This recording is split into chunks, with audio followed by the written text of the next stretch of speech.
দেখি স্পেশাল কি জিনিস নিয়ে আসছে। অনেক আবার বাজার নিয়ে আইছো। হ্যাঁ কাঁঠাল কিনছো কে?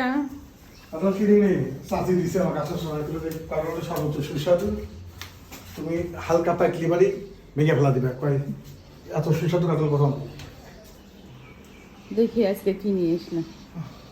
পানি খাওয়া গে, দাও পানি দে। বাজার করছি সত্যি খুব কষ্ট তাই না? বিসমিল্লাহির বাজার করা রহমানির রহিম। কষ্ট।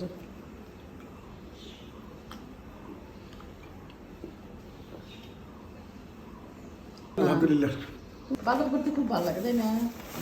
কষ্ট হলে কিন্তু নসনের আব্বু বাজার করতে পছন্দ করে এবং বাজার বের করে দেখাতে পছন্দ করে। এই যে এখন সে বাজার বের করে দেখাবে কি কি এনেছে। এটা কিন্তু আমার বলতে হয় না, আমি নিজের থেকেই করে। কি ওর মধ্যে খুলো না, ওর মধ্যে কি বিভিন্ন রকমের মেলা গেছে জিরা মিরা মেলা গেছে এই যে রসুন গেছে। রসুন কাটা লাগবে।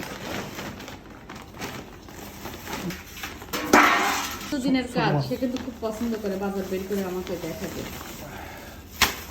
রুই মাছ আনছে, এডিটে রাখো। কাটি নিয়ে এসো। হ্যাঁ মাছ খুব ভালো মাছ। কুমড়ো বড়ি দিয়ে রান্না করবো। কুমড়ো বড়ি দিয়ে আজকে কিন্তু এই রান্না মাছটা খুব মজা। আজকে এটা রান্না আজকে রান্না করবো না।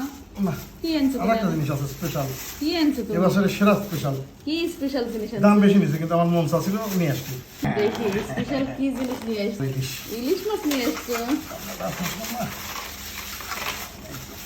তাহলে ইলিশ মাছ খাবে আজকে রান্না করবো। আচ্ছা ভালো করছে, খেতে ইচ্ছে করছে টাটকাই রান্না করবো। পটল দিয়ে রান্না করবো। পটল আনছে এই জন্য। পটল আনছি সে কিন্তু আমাকে না জানায় আজকে বাজারে আর গেছে। রুই মাছটা অনেক বড় রুই এই মাছ কাজটা সে করে।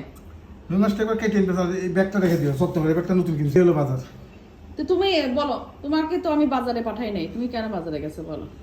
বাজার 2-3 দিন আগেই করছে, সে সব কিছু করছি না আজকে কেন গেছো? গেছি মন চাইলো ও কিন্তু এইভাবেই বাজার করে, হুট করে মন চায় বাজার করে নিয়ে আসে। বাজারের উদ্দেশ্যে না যায় বাজার করে নিয়ে আসে। মাছটা বেশ ছোট হয়ে গেছে নাকি কেটে কেটে না না, খুব সুন্দর করে কাটছে আজকে। এই যে কাটার সময় যে দেখাতে ওরা ভুল করে তো। না ওটা আমি করছি আজকে এটা ঠিক করছো। হ্যাঁ, ঠিক করে আমি সেই নিজে জিনিসটা কেটে জানো, এই যে কাটার সময় এই যে এই যে কাটাটা মনে এই দেখো। পেটির মধ্যে দিতে হয়। ঠিক করছে তো এবার। না, ঠিক করে পেটির আমি- মধ্যে এই পেটিগুলো ফাঁকা হয়ে যায়, ভালো লাগে না। দাদা থেকে গেছি তা আমি বলে দিছি যে যখনই মাছ কেটে নিবে তখন এই যে পেটির মধ্যে হচ্ছে পরে- এই কাটা দিবে, তাহলে পরে হচ্ছে এই পেটিগুলো সমান থাকে, ভালো দেখে। আর গাদার মধ্যে দিলে পরে গাদা একটু ছোট হয় ঠিক আছে, কিন্তু পেটি একটা খাওয়ার মজা না। পেটি যদি ওইরকম গাদার মতনই করে ফেলে তাহলে কেমন হলো? আমি দাদা থেকে যেদিন রান্না করবো সেদিন ভালো সব রান্না করবো, আর যেদিন আমরা কম খাওয়ার ইচ্ছে সেদিন হচ্ছে গাদাগুলো রান্না করবো। আমি এই কথা বলে দিছি। তো আসলে মেইন উদ্দেশ্যে যাওয়ার কারণ কি বলো? ইলিশ মাছের জন্য আমার মনে হচ্ছে। ইলিশটা আজকে দাও